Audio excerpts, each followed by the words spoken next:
meu primeiro contato com Dragon Ball não foi nem um pouco positivo. Eu era muito novo na época e simplesmente não entendia por que meu tio era tão fissurado naquele desenho, que na época eu considerei até mesmo sem graça. Porém, à medida do tempo que eu ia ficando mais velho e entrava em contato com cada vez mais tipos de animação diferente, aquele desenho antes sem graça começou a me chamar bastante atenção. Até que eu descobri que ele passava na Cartoon Network.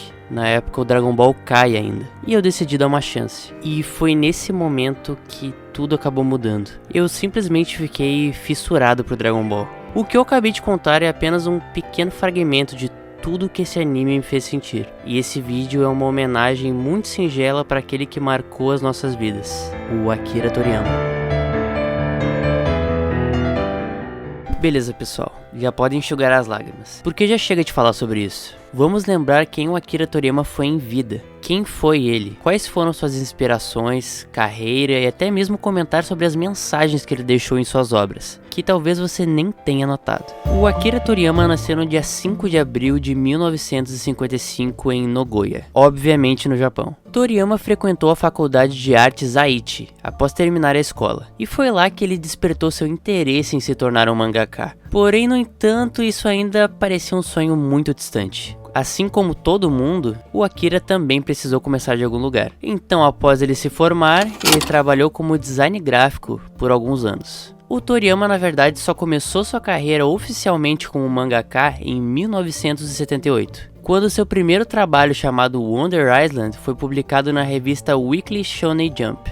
No entanto, ele ainda estava bem longe de alcançar alguma coisa que poderia se chamar de sucesso. Foi somente em 1980, com a publicação de Dr. Slump, que ele conquistou uma fama internacional dentro do mundo dos mangás. E agora, falando um pouco sobre Dr. Slump, era uma história que praticamente se baseava apenas na comédia, e se passava em uma vila chamada Vila Pinguim, onde viviam uma variedade de personagens, incluindo um cientista maluco e um androide. E como dá pra ver, não era uma coisa pra se levar muito a sério. E após 4 anos publicando Dr. Slump, Toriyama finalmente decidiu encerrar, principalmente devido ao desejo de explorar novas ideias e desafios criativos. Embora Dr. Slump tenha sido uma série extremamente popular e bem sucedida, o Toriyama começou a achar que estava tudo muito repetitivo e queria se aventurar em territórios diferentes. Ele também estava interessado em criar uma história com um foco maior em ação e aventura. E essa transição criativa levou à criação de Dragon Boy. Inspirado no clássico conto chinês chamado A Viagem para o Oeste, Toriyama começou a desenvolver uma história que incorporava vários elementos de artes marciais, fantasia e aventura, porém sempre carregando o seu humor tão característico. Nessa história, um jovem chamado Tonton sai em uma jornada para encontrar uma lendária esfera do dragão, encontrando assim vários desafios pelo caminho. Achou familiar? Dragon Boy serviu como uma espécie de protótipo para Dragon Ball. Então, a partir do momento que Dragon Boy recebeu uma certa relevância, o Akira finalmente ganhou o sinal verde para criar aquela que seria sua obra-prima. E o resto da história vocês já sabem. E assim, depois de algum tempo, Dragon Ball acabou se tornando o mangá e anime mais influente da história, catapultando e influenciando de uma vez por todas a sua obra para uma fama mundial.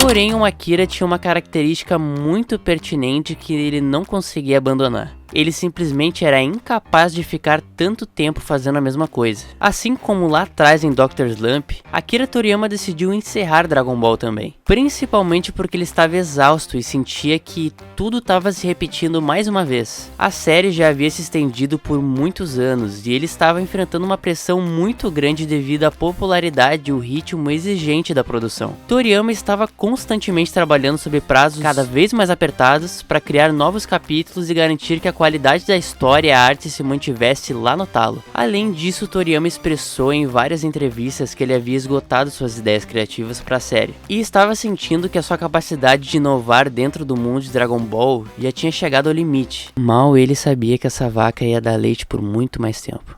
Por esses motivos, em 1995, após mais de uma década de serialização, o Toriyama finalmente conseguiu concluir Dragon Ball, com o arco final que, como vocês devem conhecer bem, foi a saga Majin Buu. E após o término do mangá, ele passou a se concentrar em outros projetos e trabalhar em uma variedade de coisas diferentes, mas nunca se desligando da indústria ou parando de criar coisas novas. Ele só deu uma freada e continuou fazendo as coisas no seu próprio tempo. Alguns anos depois, a Toei deixou claro que Dragon Ball iria continuar com ou sem o Akira Toriyama. Assim, mesmo contra sua vontade, Toriyama acabou se envolvendo na continuação de Dragon Ball, que seria o Dragon Ball GT. Porém, dessa vez, minimamente. Na verdade, o Toriyama apenas participou da parte de design de produção da série. E após alguns anos de exibição, Dragon Ball GT teve um fim muito precoce, finalizando em apenas 64 episódios, tornando-se assim a série mais curta e também mais mal sucedida de toda a franquia. Logo após esse fracasso, Dragon Ball acabou tendo que sobreviver através de mídias alternativas, como jogos que são muito queridos até hoje e também por um filme live action que é muito odiado até hoje também. Até que chegou o Dragon Ball Super, que novamente foi uma carteirada da Toei, mostrando que Dragon Ball retornaria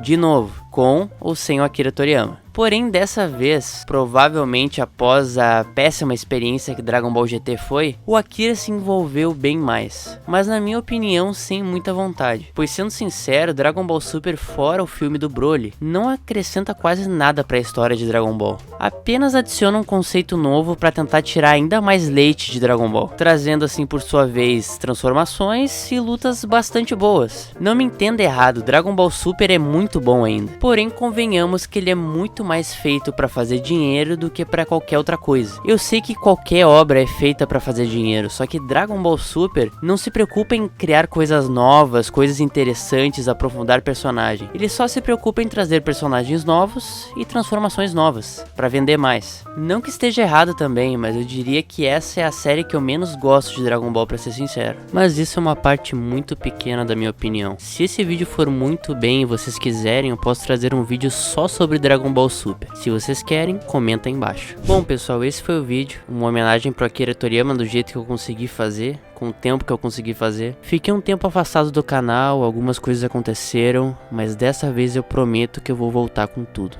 Curtam esse vídeo, comentem e bota F no chat pro Akira Toriyama. Muito obrigado a todo mundo que assistiu até aqui e até mais.